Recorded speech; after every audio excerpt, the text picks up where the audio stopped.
Hello friends. Today's Bible passage is 1 Chronicles chapter 10.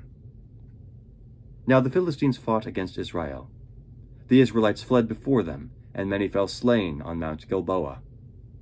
The Philistines pressed hard after Saul and his sons, and they killed his sons Jonathan, Abinadab, and Malchishua.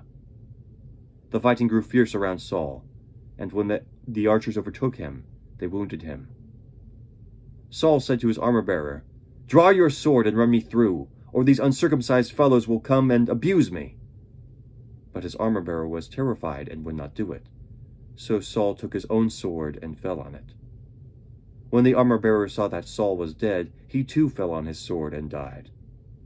So Saul and his 3 sons died, and all his house died together. When all the Israelites in the valley saw that the army had fled and that Saul and his sons had died, they abandoned their towns and fled, and the Philistines came and occupied them. The next day, when the Philistines came to strip the dead, they found Saul and his sons fallen on Mount Gilboa.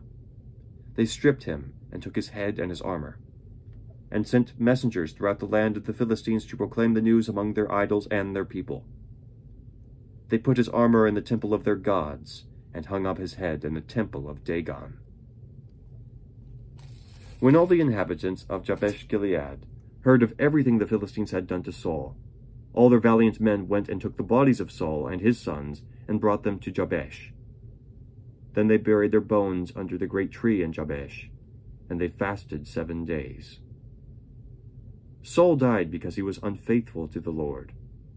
He did not keep the word of the Lord, and even consulted a medium for guidance, and did not inquire of the Lord.